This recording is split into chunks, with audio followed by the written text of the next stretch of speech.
Les préparatifs du 14e sommet de la francophonie vont bon train en République démocratique du Congo. Et puis au Mali, le collectif des ressortissants de Kidal a tenu ce week-end son assemblée générale. Voilà pour les grands titres. Bonsoir et merci de nous rejoindre sur Afrique Média.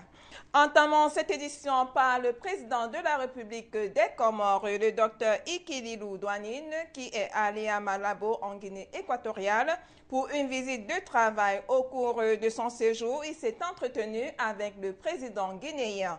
Les deux hommes se sont engagés à consolider leurs relations bilatérales. Le reportage. Ici qu'a débuté la visite du chef de l'État en compagnie de son homologue. Après la remise d'un bouquet de fleurs, les salutations aux personnalités présentes ont pris place pour lui souhaiter la bienvenue. Après quoi, le président Ikililou Douanine a répondu à un déjeuner offert en son honneur par le président Obiang. En présence du corps diplomatique, des membres de son gouvernement, le chef de l'État guinéen, dans son discours prononcé à cette occasion, a souhaité la bienvenue au premier président comorien en visite en République de Guinée équatoriale. Une occasion pour lui de saluer les bonnes relations de coopération et de fraternité entre les deux pays. Le président Ikililou Douanine, quant à lui, s'est déclaré satisfait de cette visite conviviale. J'ai entamé avec un grand bonheur et en effet pour moi une heureuse opportunité de vous exprimer au nom du peuple du gouvernement comorien, ainsi au nom de la délégation qui m'accompagne et à mon nom personnel, toute l'estime que nous portons à votre excellence et les sentiments de fraternité que nous éprouvons à l'égard du peuple frère de la République de Guinée équatoriale. Il faut noter en outre que cette visite de travail du chef de l'État a été marquée par une rencontre avec le personnel du département de la santé du pays pour prendre connaissance de l'organisation et du fonctionnement des différents services. Par ailleurs, le président s'est rendu à Bonne-Espérance et au stade de Malabo où a été disputée la 28e édition de la Coupe d'Afrique des Nations. Il a en outre, avant de mettre un terme à sa visite, procédé à la signature du livre des visites. Au Gabon, après la requête de l'opposition en vue de l'organisation d'une conférence nationale mixte, le président de l'Assemblée nationale se prononce. Son interview avec Gabon Télévision. Il ne faut pas que les Gabonais se laissent divertir. Il ne faut pas qu'ils se laissent divertir, c'est-à-dire qu'ils ne doivent pas ignorer ce que nous recherchons. Le président de la République a fixé un cap, les Gabonais y ont adhéré et qu'ils nous laissent avancer, que les Gabonais restent calmes, qu'ils ne se laissent pas abuser. Je suis obligé de les appeler ainsi parce que quand je vois certaines personnalités à cet âge-là, on devient des sages que l'on va consulter. Ce n'est pas à 100 ans passés qu'on devient révolutionnaire ou je ne sais quoi encore. Ça, c'est l'âge où maintenant on devient le sage du village. Tous les gens courent vers vous pour vous demander des conseils. Donc les Gabonais ne doivent pas se laisser abuser, ils doivent rester tranquilles. Le gouvernement prendra les dispositions nécessaires pour assurer la sécurité des personnes et des biens. Je répète encore que ce n'était qu'une provocation. Cette idée de conférence nationale, elle n'a pas de raison d'être. En 1990, en 1994, le pays était bloqué. Et il fallait sortir de ce blocage. D'où ce que nous avions fait et ce qui a été fait en ce moment-là, l'appel à la paix des braves, etc. Mais aujourd'hui, bon, quelqu'un et son groupe se veulent des leaders, mais des leaders qui ne savent plus ce qu'ils veulent donner à leur pays. Il faut que cela s'arrête là, parce que le pays a besoin de tranquillité, il a besoin de paix. Et que chacun comprenne que chaque fois qu'un enfant doit sortir, il doit demander à son enfant, où vas-tu? Qu'est-ce que tu vas faire dehors? Parce que, je veux bien, chaque parti a des militants, des gens ont des sympathisants, mais c'est trop facile d'envoyer les enfants des autres dans la rue, pendant que soi-même on se met à l'abri et qu'on n'hésite pas à aller demander refuge au PNUD ou je ne sais qui encore. Donc, il faut que les Gabonais sachent que les autorités de la République, le gouvernement de la République prennent les dispositions pour assurer la sécurité des personnes et des biens. Il n'y aura pas de conférence nationale parce qu'on ne peut pas contester une autorité et demander à cette autorité-là d'organiser une conférence nationale. Pour faire quoi? Pour se partager les postes? On a passé 20 ans, on s'est partagé les postes. Qu'est-ce que nous avons eu en retour? Le pays n'a pas avancé. Chacun a eu le poste qu'il souhaitait avoir. Et après, il n'y a pas eu de développement pendant ces dernières années. Maintenant que le pays est résolument engagé dans un processus de développement, il faut que nous puissions parvenir à cette émergence. Et pour y parvenir, nous avons besoin de la paix. Ceux qui veulent mener des activités politiques, ils les mènent dans le strict respect de la loi. Nous l'avons annoncé en titre, le collectif des ressortissants de Kidal au Mali a tenu son assemblée générale. L'objectif de l'assise, la mise en place d'un bureau provisoire des déplacés de Kidal. Les détails avec l'ORTM.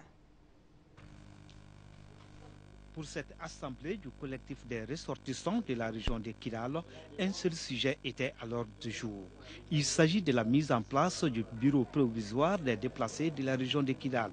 Ce bureau, qui compte 8 membres, est présidé par le président de l'Assemblée régionale de Kidal. Ces cadres auront pour tâche de rédiger les statuts et règlements de leur bureau et veilleront sur la situation des déplacés de Kidal.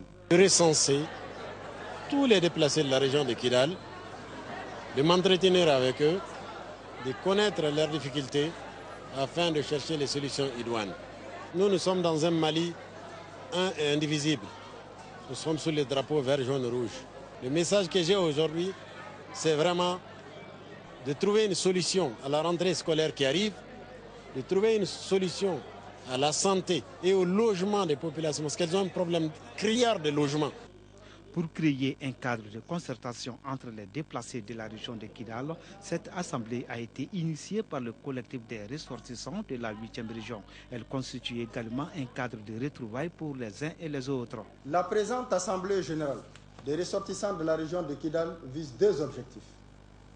Le premier, il s'agit de prendre contact avec tous les fils de la région et toutes les filles de la région afin que nous puissions nous retrouver et accorder nos stratégies d'action afin d'appuyer les pouvoirs publics à trouver une solution de sortie de crise le plus rapidement possible. Nous estimons que notre contribution à la résolution de la crise est plus que nécessaire. Le bureau s'engage à soutenir les actions des institutions de la République pour que le Mali retrouve la paix. Et puis en République démocratique du Congo, les préparatifs du 14e sommet de la francophonie se poursuivent. Les équipes se mobilisent de plus en plus pour la réussite de cette grande rencontre internationale. Plus de détails avec la RTNC. Sera du 12 au 14 octobre prochain la capitale mondiale de la francophonie. 75 États membres sont attendus au Congo-Kinshasa. Les préparatifs dans la capitale congolaise se déroulent très bien et tout le monde est mobilisé pour la réussite totale de ce 14e sommet de la francophonie, rassure le comité d'organisation. Au stade de Martyr, 111 paillotes sont en construction. Ce site sera un lieu de rencontre et de brassage culturel économique entre les nations membres de l'Organisation internationale de la francophonie. Juste à l'entrée de ce site, ce sont les bruits des marteaux qui vous accueillent. Ici, tout sera prêt avant le 12 octobre, rassure l'ingénieur en bâtiment et travaux publics, Natacha Wenga Kapeta. Nous vous rassurons que tout sera prêt. Avant même la tenue de la francophonie, quand vous revenez ici, vous allez voir un changement. Nous sommes en train de construire des stands qui seront érigés le village francophonie, où chaque pays aura occupé son stand. Ce grand stand, ça sera comme un stand d'accueil pour recevoir quelques invités. Je suis confiante que nous serons prêts le 12 octobre. Ça sera en finition totale, sans échec, sans retard, donc en finition totale. Kinshasa allume toutes les batteries pour offrir aux autres des marques un accueil digne de leur rang. Le rond-point Oshoué n'est pas épargné par ces préparatifs du 14e sommet de la francophonie. La particularité ici, c'est que, outre la réhabilitation de la place des artistes au rond-point Victoire, c'est un compatriote congolais qui a suivi les mots d'ordre du gouvernement d'assainir son milieu et maintenir l'environnement propre avec ses propres moyens. Il a réfectionné ces ronds-points, porte d'entrée du quartier Matongé et situé juste à l'entrée du stade Tata Raphaël. Il invite les autres à suivre son exemple. J'ai pris cette initiative parce que le Premier ministre Augustin Matata Ponyo Mapong et les gouverneurs de la ville-province de Kinshasa nous invitent à la propreté. La propreté pour moi, c'est une éducation reçue de ma famille. J'invite tout le monde à suivre mon exemple pour qu'ensemble nous puissions changer la physionomie de notre ville et que Kinshasa redevienne qu'il l'avait.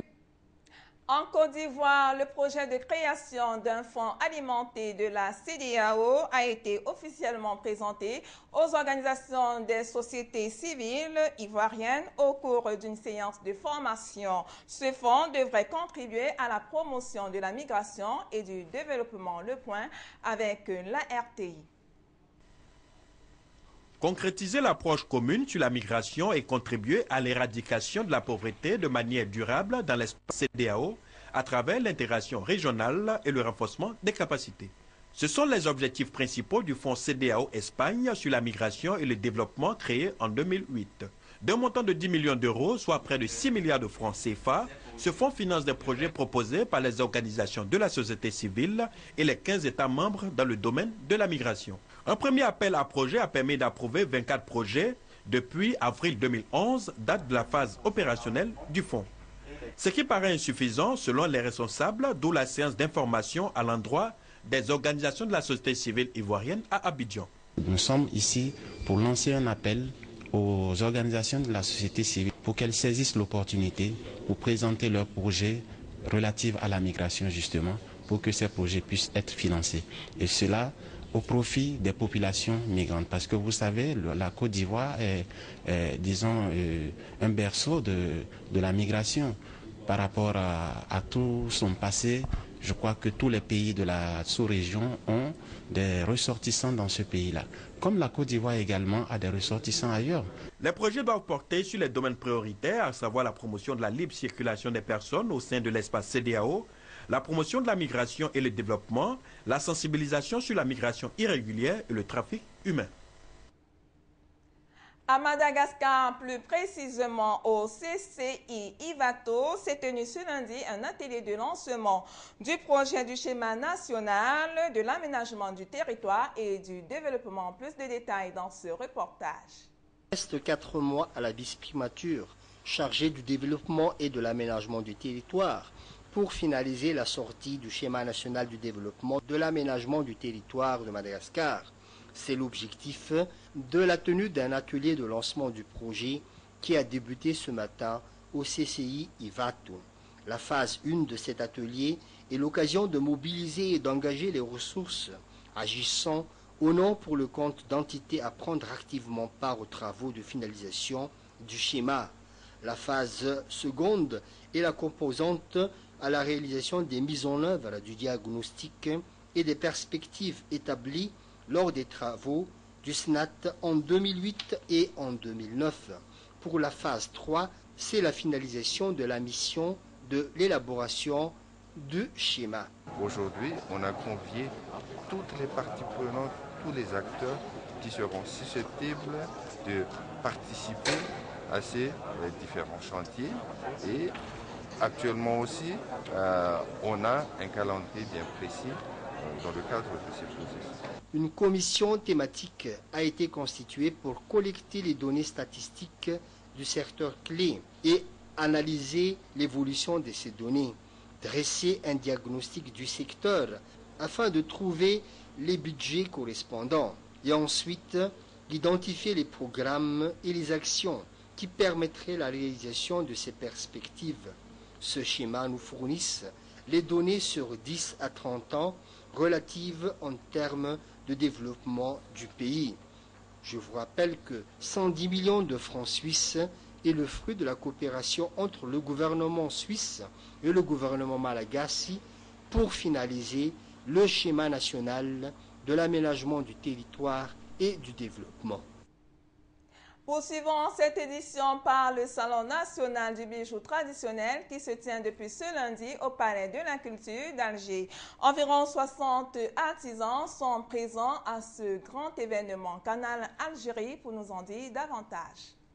Longues heures, concentrés, courbés sur leurs œuvres, les artisans de Tamanrasset mettent un point d'honneur à raconter une histoire à travers chaque bijou, façonné avec minutie, apprivoisant cette matière première noble qu'est l'argent, avec amour et abnégation. Un art plusieurs fois séculaire qui demande patience et précision et qui a de tout temps fait la gloire de la région.